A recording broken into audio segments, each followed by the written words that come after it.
당신이 10년 전 자녀에게 준 2천만 원 때문에 10년 뒤 2,400만 원의 세금을 내야 한다면 믿으시겠습니까? 선물한 돈보다 세금이 더 큰 믿을 수 없는 현실에 대해 이야기해 보겠습니다.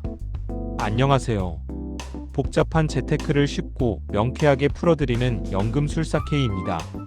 많은 부모님들이 자녀를 위해 시드머니를 마련해 줄 때 2천만 원 정도는 어차피 증여세 공제 한도니까 신고를 안 해도 되겠지라고 생각하시죠.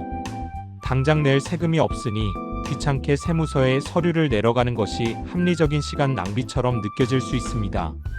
하지만 바로 이 귀찮음 때문에 엄청난 함정에 빠집니다. 세무당국은 지금 당장 작은 돈을 쫓지 않습니다. 그들은 돈이 가장 크게 불어났을 때 바로 그 황금 수확기에 조용히 등장합니다. 세금은 마치 시간의 복리를 타고 커지는 시한폭탄과 같습니다. 우리 주변에서 흔히 볼 수 있는 상황을 가정해 봅시다. 10년 전 미성년 자녀에게 현금 2천만 원을 증여했습니다. 이 돈으로 장기적으로 우상향할 미국 우량 주식을 샀고 10년 뒤 이 계좌 잔고는 2억 원이 되었습니다. 투자 성공, 정말 축하할 일이죠. 그런데 만약 부모님이 10년 전에 증여 신고를 하지 않았다면 어떻게 될까요? 세무당국은 입금 당시 증여받은 사실이 확인되지 않았다고 판단할 수 있습니다. 그리고 자녀가 이 돈을 인출하여 실제 사용하는 날을 증여 시점으로 봅니다. 즉, 증여 금액이 10년 전에 2천만 원이 아니라 지금의 2억 원이 되는 겁니다. 여러분은 2천만 원이라는 씨앗을 선물했다고 생각했는데 세금은 2억 원이라는 열매가 가득 열린 나무 전체에 대해 매겨지는 것입니다. 10년간 자녀가 벌어들인 복리 수익까지 모두 증여세 과세 대상이 되는 셈입니다. 자, 구체적인 세금 계산을 해봅시다.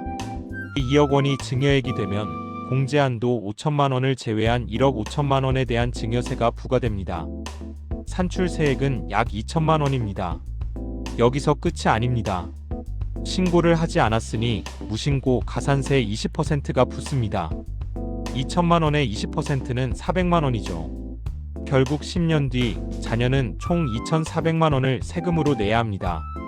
10년 전에 증여했던 원금 2천만 원보다 세금이 400만 원이나 더 많은 정말 비극적인 결과가 나옵니다. 신고 누락이라는 작은 실수 하나가 복리를 타고 커져 원금을 잡아먹는 세금 폭탄이 된 것입니다. 이제 두 번째 위험입니다. 증여는 해줬는데 부모가 자녀 계좌에서 활발하게 주식을 사고 팔면서 단타를 한다면 어떻게 될까요? 세무당국은 이를 차명계좌로 간주할 수 있습니다. 아이 명의만 빌렸을 뿐 실제 운용은 부모가 한 것으로 보는 것이죠. 이는 금융실명법 위반으로 이어져 해당 계좌에서 발생하는 이자 및 배당 소득의 최고 99%의 세금이 과세될 수 있습니다. 마치 자녀 이름으로 된 차를 부모가 매일 운전하는 대리운전과 같습니다.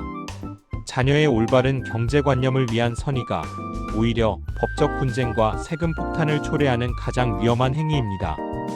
부모가 대신 투자한 행위 자체도 타인의 기여에 따른 증여로 간주되어 추가 증여세 과세 대상이 될 수 있습니다. 해결책은 복잡하지 않습니다.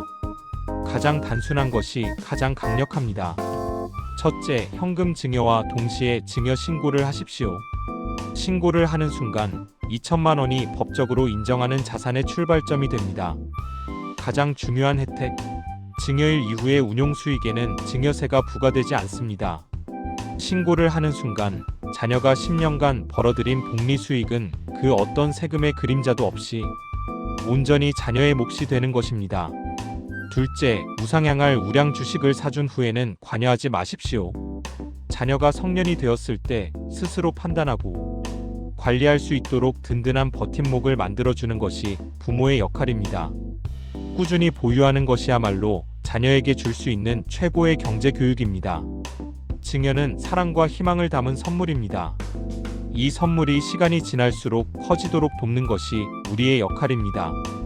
단순한 서류 한 장이 20년 뒤 수억 원의 세금 폭탄을 막아준다는 사실을 기억하십시오.